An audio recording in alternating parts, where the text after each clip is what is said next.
I'm still, after all the fights you've had, in awe of the fact that you do what you do. It's mind-blowing to me.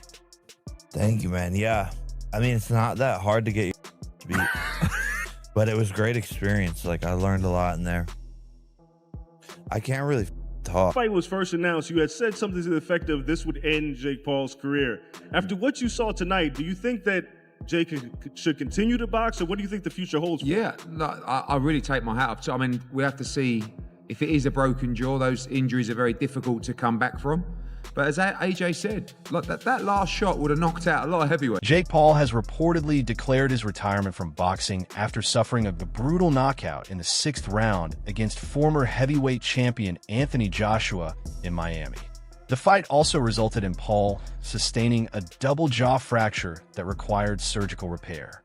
At 28, Paul came into the ring as a crossover star hoping to establish himself in professional boxing. But Joshua's devastating right hand brought the bout to a decisive end and cast doubt on Paul's prospects in the sport. I won 2 rounds for sure, and then he won 2, and then I got dropped. But yeah, I was doing good. I just think my cardio, just the mental pressure of the big guy and sparring the big people is different than the 10-ounce gloves. So I was feeling his power a lot more.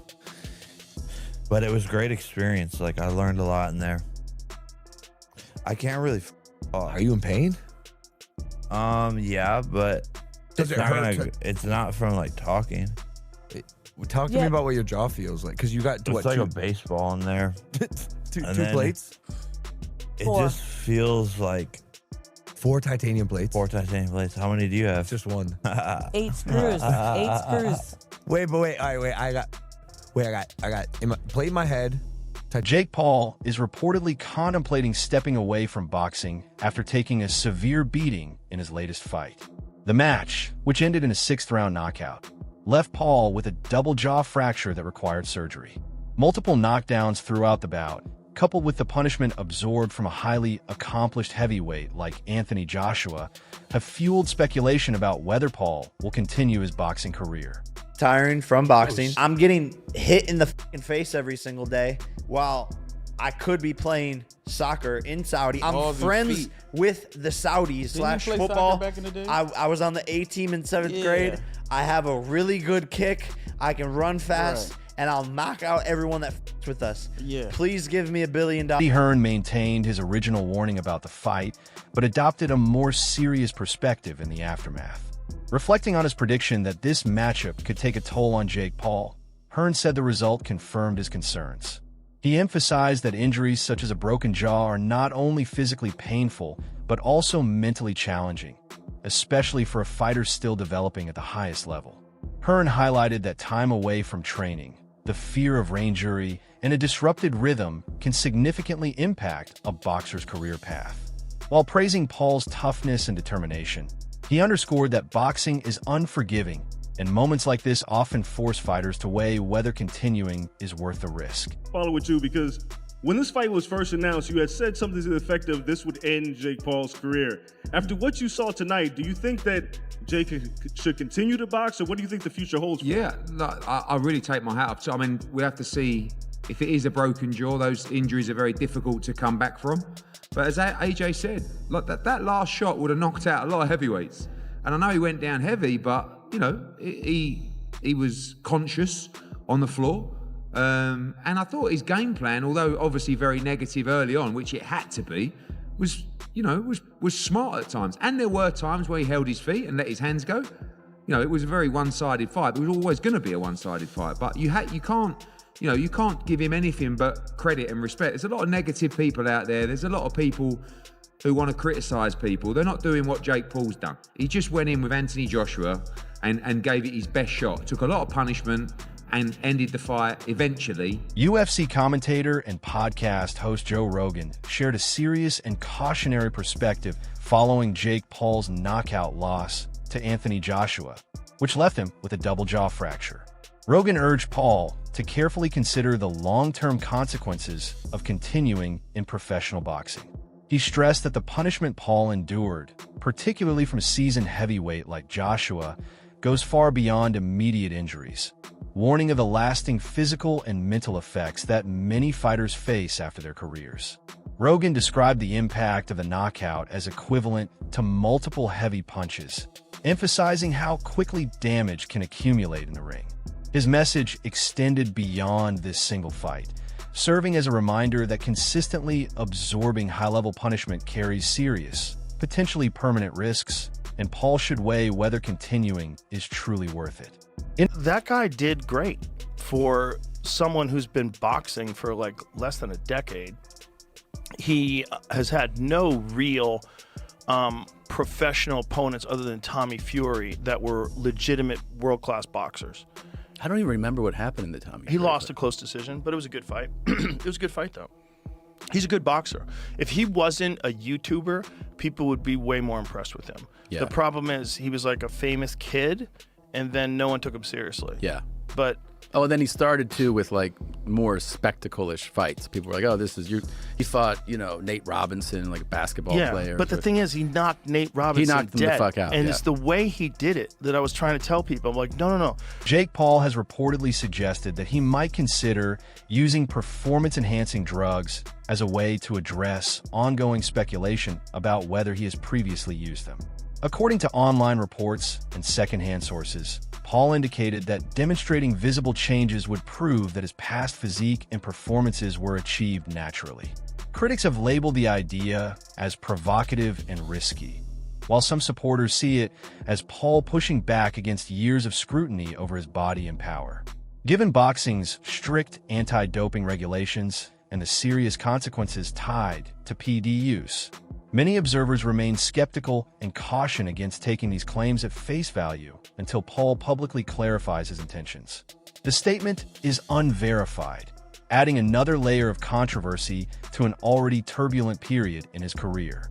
Said that I snort, that I'm a cokehead. My rebuttal to that was, I'll tell you what, you can test me randomly for the next 5 years for if I can test you randomly for performance enhancing the next 2 years, and I never got a response on that. This is why Jake Paul is on PEDs. Within this past year, Jake Paul has literally hit a second puberty and aged like 10 years. Furthermore, he has acne and his hairline is receding like crazy. And people like Jake Paul are going to the best skin doctors in the world and probably are taking hair loss products that aren't even approved for the rest of us. Now, I'm not saying that Jake Paul necessarily took a steroid to make him look bigger, but he's definitely taking something that allows him to recover faster. That way he's able to train more. UFC icon Anderson Silva came to Jake Paul's defense following his bout with Anthony Joshua, emphasizing that Paul deserves credit for taking on such a dangerous opponent.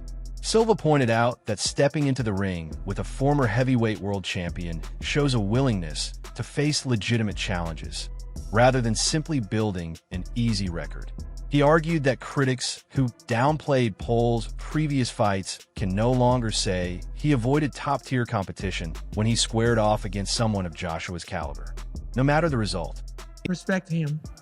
I don't say that only because I'm fight here in a company, but it's because Jake, the people need to respect Jake, I mean, every single fight, go inside the ring, everybody needs respect. Silva stressed that Jake Paul deserves respect, not just as a fighter in the sport, but for the courage he shows every time he steps into the ring. Every fighter deserves respect for going inside that ring, Silva said, emphasizing that Paul has earned it through his willingness to face real challenges. During their Miami bout, Anthony Joshua landed a devastating right hand in the 6th round that knocked Jake Paul down and ultimately ended the fight by knockout. The punch caused a severe double jaw fracture, which was immediately apparent and later confirmed by Paul himself.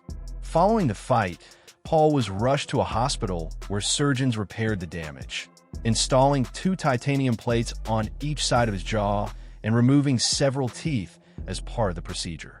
He later shared that the surgery went smoothly and that he would need to stick to a liquid diet for roughly a week while recovering.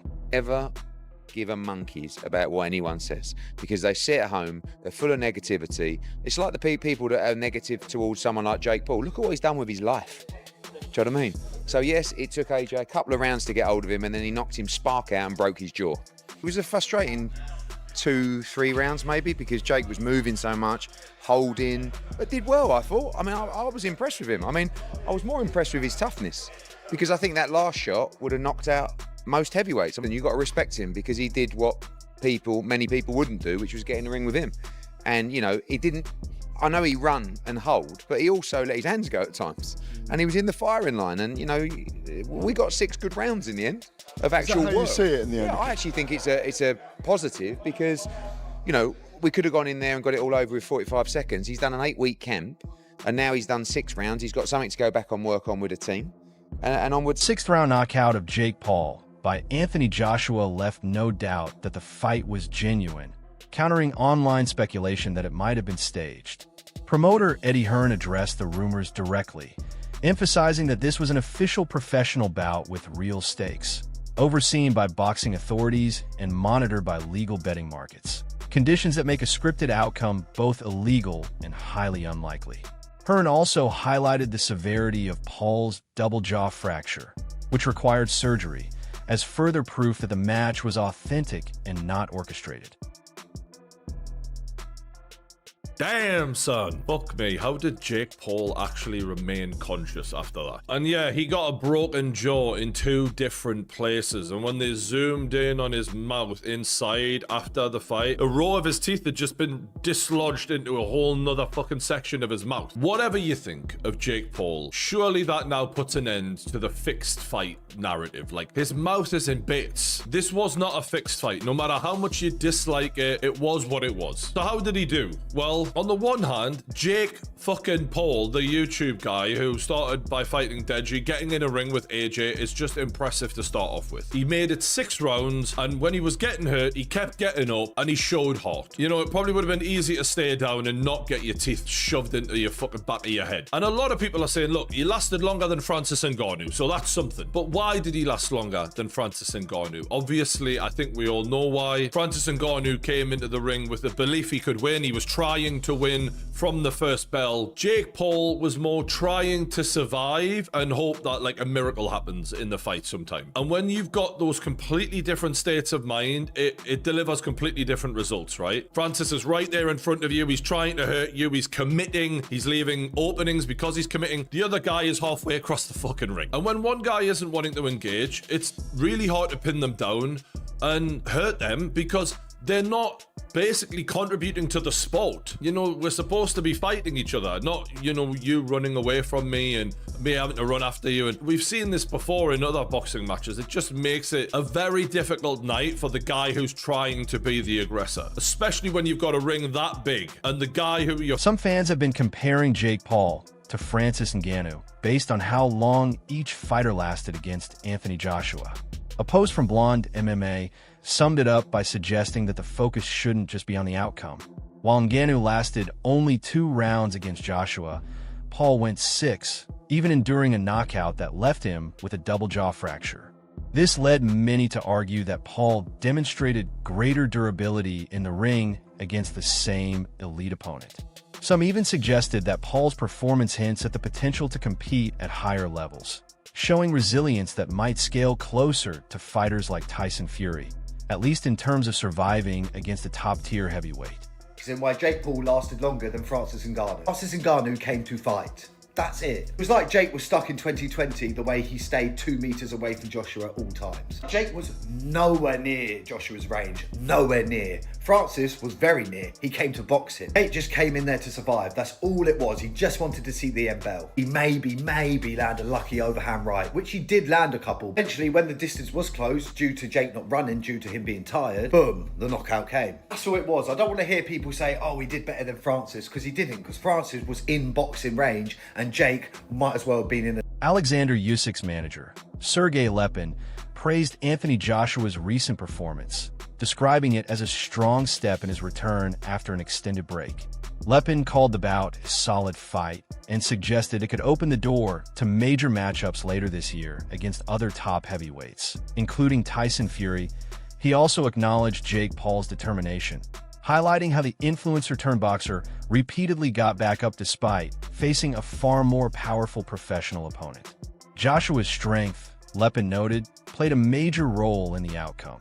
Looking ahead, Lepin mentioned that a Joshua versus Fabio Wardley fight would be compelling, given Wardley's power and skill set.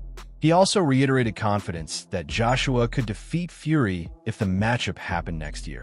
Regarding Usyk, Lepin said discussions are ongoing about a potential fight with Deontay Wilder, possibly scheduled around June or July.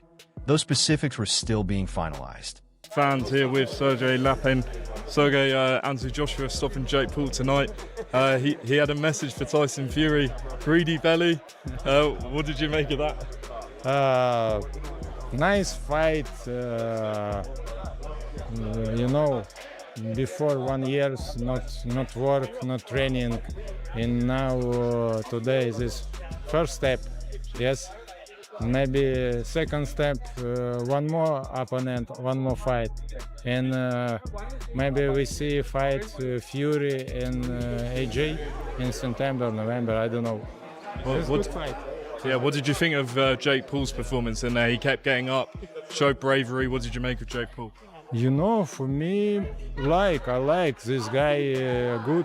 This guy 5 years training boxing in have big heart. He stand up 3 times and stand up and fight. This not AJ punch very strong. What about, obviously Usyk is no longer WBO champion. Could we see AJ and Fabio Wardley now? This is good fight. I think this is good fight. Fabio, good boxer, good puncher. I think this is nice fight. Mostly, Tyson Fury, if he fights Joshua next year, what happens? I think AJ win. Any update with Usyk Wilder? We work, teamwork, working. Maybe June, July. Where could that be? Here? I think I don't know. You don't know yet? Maybe USA, maybe Saudi. No, it's working. Former world champion Carl Froch expressed strong opinions about the Jake Paul versus Anthony Joshua bout, suggesting that contests like this have pushed boxing into what he describes as clown world. Froch had previously criticized Joshua for choosing to fight a social media star rather than a seasoned, elite opponent, arguing that it undermines the sport and could tarnish Joshua's legacy. While he didn't explicitly call the fight a disgrace, his comments made it clear that he views celebrity crossover bouts as detrimental to boxing's credibility and long-standing traditions.